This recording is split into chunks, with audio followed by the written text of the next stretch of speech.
Besem Ab, Werwald, and Feskadus, Adawam, Amin, Besem Ab, Werwald, and Feskadus, Adawam, Amin, Besem Ab, Werwald, and Feskadus, Adawam, Amin. Yes, good morning, and hope everyone's going well. So, on with the readings. Deuteronomy chapter 6. Give thanks, blessings, and love. Now these are the commandments, the statutes, and the ordinances, which Yahweh your God commanded to teach you, that you might do them in the land that you go over to possess, that you might fear Yahweh your God, to keep all his statutes and his commandments, which I command you, your son, and your son's son, all the days of your life, and that your days may be prolonged. Hear therefore, Israel, and observe to do it, that it may be well with you, and that you may increase almightily, as Yahweh, the God of your fathers, has promised to you, in the land flowing with milk and honey. Hear, Israel, Yahweh is our God, Yahweh is one. You shall love Yahweh your God with all your heart, with all your soul, and with all your might. These words which I command you today shall be on your heart, and you shall teach them diligently to your children, and shall talk to them when you sit in your house, and when you walk by the way, and when you lie down, and when you rise up. You shall bind them for a sign on your hand, and they shall be on the frontlets between your eyes. You shall write them on the doorposts of your house and on your gates. It shall be, when Yahweh your God brings you into the land which he swore to your fathers, to Abraham, to Isaac, and to Jacob, to give you great and goodly cities which you didn't build, the houses full of all the good things which you didn't fill, the cisterns dug out which you didn't dig, vineyards and olive trees which you didn't plant. You shall eat and be full. Then beware lest you forget Yahweh, who brought you out of the land of Egypt and out of the house of bondage. You shall fear Yahweh your God, and you shall serve him, and you shall swear by his name. You shall not go after other gods, of the gods of the people who are around you. For Yahweh your God among you is a jealous God. Let the anger of Yahweh your God be kindled against you, and he destroy you from off the face of the earth. You shall not tempt Yahweh your God, as you tempted him in Massah. You shall diligently keep the commandments of Yahweh your God, and his testimonies and his statutes, which he has commanded you. You shall do that which is right and good in Yahweh's sight, that it may well be with you, and that you may go in and possess the good land which Yahweh swore to your fathers, to thrust out all of your enemies from before you, as Yahweh has spoken. When your son asks you in time to come, saying, what do the testimonies, the statutes, and the ordinances which Yahweh our God has commanded you mean? Then you shall tell your son, we are Pharaoh's slaves, and we were Pharaoh's slaves. Yahweh brought us out of Egypt with a mighty hand, and Yahweh showed great and awesome signs and wonders on Egypt, on Pharaoh, and on all his house before our eyes. And he brought us out from there, that he may bring us in, to give us in the land which he swore to our fathers.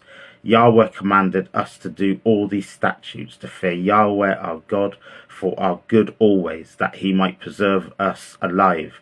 As we are today, it shall be righteous to us, if we observe to do all these things before Yahweh our God, as he commanded us.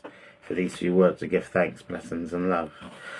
This chapter, quite a beautiful chapter, I think, and it's what's considered by many to be one of the most important theological chapters in the whole Bible, because it contains what's called the Shema, which is what the Jewish faith call it, and it's basically verses 4 and 5.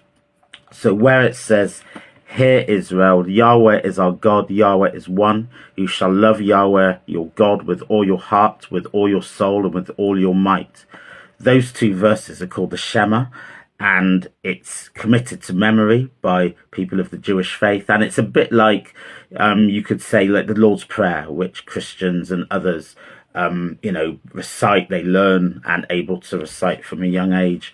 and speak it at any times of the day. The Shema is that such a prayer, and that's such a blessing. It says on verse 6, these words which I command you today shall be on your heart, which means that you will be able to memorize them and recite them. So it's incredibly important prayer for people of Jewish faith, and it's a statement of faith of monotheism and Judaism. So for those traditions, this is considered to be one of the most important theological chapters in the entire Bible.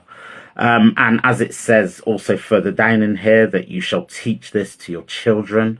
And when your children ask you, why do you follow the laws? What do they mean? You're able to recite this blessing and to say, this is the fulfillment. This is what it kind of culminates as. Iyesus Kristos. If you look in Deuteronomy,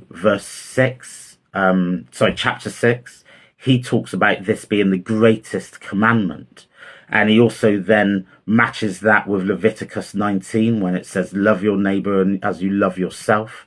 So we know that to be the covenant of Iyesus Kristos, love your God with all your heart and with all your might, and treat your neighbor as you have them treat yourself, as you would have them do unto you. So those two lines are seen to be the fulfillment of Iyesus Kristos in terms of coming with the new covenant. But he pulled those two lines from Deuteronomy 4 and 5, and then he also brought that from Leviticus 19 verse 18, and those two things combined then became the covenant of Iyesus Kristos. So yeah, incredibly foundational kind of teachings in here that didn't just reside here. They also then, Iyesus Kristos highlighted this as incredibly important and the most important of the covenants. So yeah, can I say more than that, really? I'm not sure if I can say more than that. I think the rest of it kind of speaks for itself. It's just a short chapter. I think it's a beautiful chapter, and I think it's one of these chapters that you can just read at any kind of time, because it's full of kind of positivity, it's full of praise, it's full of comfort, it's full of hope. So I can see why it's held very affectionately for huge amounts of people. So yeah, I will say no more on that. So thank you for being able to read this and to read this blessing, and I should definitely hold this with me and continue to meditate on it throughout the day. So blessings and love. Have a great day. God willing, everything happens today is of a positive element, and just hope to be back with more tomorrow for Deuteronomy 7. Give thanks.